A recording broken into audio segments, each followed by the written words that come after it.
Mental illness really is a spectrum disorder, and it's really important to keep that in mind. And then there's so many variables that affect discomfort. So how I talk about it with my staff is that it really is suffering. People are experiencing discomfort and pain, whether it's emotional pain, psychological pain, sometimes physical pain, and we've have diagnostic categories like depression, like anxiety, like post-traumatic stress disorder that help us think about what's going on with that person. But I find that isn't really helpful for the person. What the person wants is relief. The person wants support. Hearing voices is as common as being left-handed. It's an experience that many people in the human race share. And I think in our culture, we have demonized experiences like that and become really terrified of them. And as a result, a lot of people who've had experiences like that have also become really scared of those experiences. Not to say that they're not sometimes very scary, but I think we do a disservice when we only talk about them as something that needs to be removed, that needs to be stopped. Because the truth is, some of us have experiences of hearing the voice of our grandmother who died when we were young, and that gives us comfort. Peers are people, it's known as people with lived experience. So they're people who have mental illness or they may have some kind of addictions issues, but they have been through treatment and they're on the road to recovery. What happens in peer support is that it's a mutual relationship, so that peers use their own personal history to share with the individual and create a relationship where, there's opportunity for exchange and mutuality. Project ABLE's mission is to support individuals with mental health and co-occurring issues, and that means mental health and possibly addiction issues. And the way we support them is through peer support. We have 2 offices. There's one in Salem and there's one in McMinnville. Each one has an activity calendar that changes every month. All activities on there are free.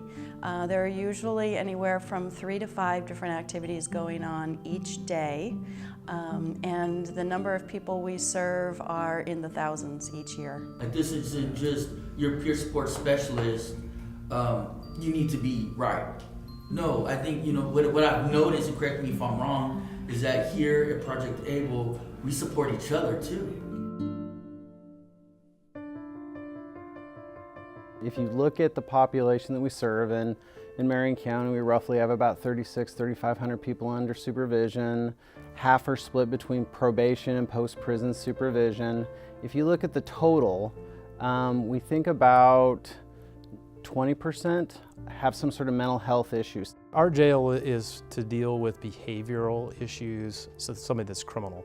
It is not a hospital. It is not a place where we can treat people with mental illness. It's not a place where we can treat people with addictions.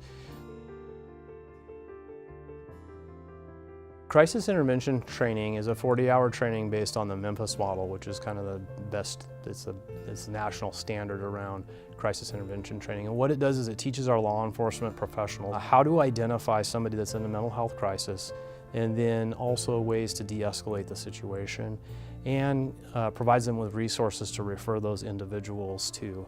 To date, we've trained about 500 law enforcement officials in our county, kind of the Tri-County area, because it's not just Marion County. We have clinicians out at the jail that work alongside of our deputies. We do a validated assessment to determine if the individual is suffering from a mental health crisis. That information is turned over to the clinicians in the jail. They review it. They work in concert with the Psychiatric Crisis Center so that if we identify somebody that comes in and they're not in on a substantial charge and they have a mental health condition, can we release them to the Psychiatric Crisis Center so they can access services and deal with their conditions? The Psychiatric Crisis Center is located on the Salem Hospital grounds. We're across the employee parking lot from the ED, the emergency department. Our services are 24/7. When someone is in a point in their life where they just don't know how to go forward, where that crisis is just overwhelming to them. And it could be a mental health crisis, they could be having psychosis, they could have a drug-induced psychosis. But many times it's simply that moment in their life when they are just completely overwhelmed. Maybe it's a breakup, a divorce, they've lost their job, they're struggling with their children. There are many reasons why people come into the crisis center. The Crisis Outreach Response Team is really, it was our first dabble in putting a clinician with a law enforcement officer in the field. They receive referrals of individuals that are suffering from a mental health crisis that aren't necessarily getting arrested, or they may even get arrested, but this team reviews those referrals. The clinician looks at the medical side, the law enforcement officer looks at the law enforcement side. They make a determination on who they want to go out and do some outreach to in the community, and it's been very, very successful. And as we went along, we learned a great deal about the work. Surprisingly, these were cold calls. We didn't call people to tell them we were coming. We just knocked on their door. About 90% of the people opened the door and let us in. It was kind of shocking, to be truthful. We didn't think people would. Several years ago, District Attorney Walt Beglow and I were summoned by the state hospital to take a look at an issue that they were seeing, and that was the increase in people that were coming from Marion County to the state hospital for aid and assist or 370. And what we first did is we really just mapped the system, and it's very complicated in how an individual ends up being an aid and assist or a 370. There's a lot of decisions that are made early on based on the charges and why the individual ends up in jail. I quickly saw that and thought, man, you know, we could probably do a better job here. So I started talking to our district attorney saying, would it be possible that for us to get a deputy district attorney that would really specialize in these cases and get information into the deputy district attorney's hands early on that would help guide them to make the best decision possible for the individual and for the criminal justice system. So both of us kind of put our heads together and we came up with this idea.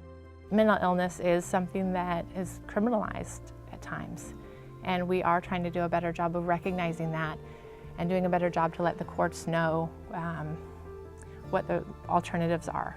The studies and research have clearly shown that people that are suffering from mental illness that are held in confinement in a jail do not get better, they get worse. So we want to act quickly and get people connected to services. Okay, so an example where we have a guy who is pounding on a car window on the outside. There's no one in the car, but he's damaged the car, and police get involved. And he says, I'm just upset, I want my medications, I went to the hospital, they wouldn't give them to me. And then he's arrested. And our police are doing, I think, a lot better job recognizing maybe they can take him to the Psychiatric Crisis Center instead. But there are still those cases where they go to the jail and we get the case at the DA's office, and we can look at that and go, okay, this isn't a criminal case.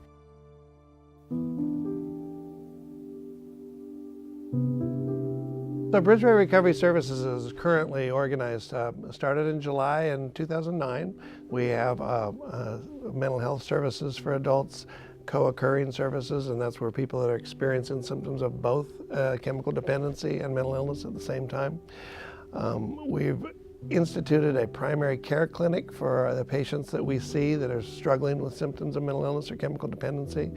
We have 5 clinics now in town. We'll be opening a 6th clinic this summer. Link Up establishes connections pre-release up to 180 days where for people who are coming back to Marion County who have a mental health diagnosis or a co-occurring diagnosis, we contact them pre-release. We ask them and we kind of try to encourage them to be aware of the program, enter into the program, and really it's designed for them so that when they get out, if they're on medication pre-release in the Department of Corrections, there's no discontinuation of services while we try to get them connected out of custody. Hope HOPE is the Homeless and Outreach and Advocacy Project of Northwest Human Services that for many years has served the chronically mentally ill who are also homeless or at risk of homelessness in our community. We offer a shower, a place to do laundry, and a meal.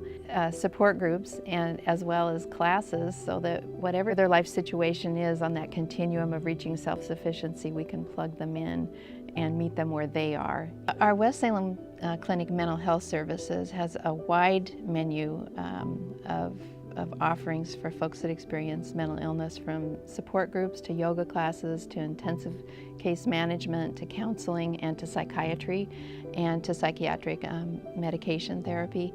What's really exciting, I think, is that it's very integrated. None of us is just simply somebody with a mental health issue or somebody with a physical health issue. Often they're interrelated. I would like to see going to therapy, going to counseling, be as ordinary as going to the dentist. And if we can reduce that stigma and some of the shame that gets associated that people feel for going into treatment, it's more likely that they're going to be successful. We cannot arrest our way out of a mental health crisis. We have to look beyond that, and we have to utilize our partnerships and our relationships and our collaboration to connect people to the right services, because if you don't do that, what happens is they continue to cycle in and out of the criminal justice system.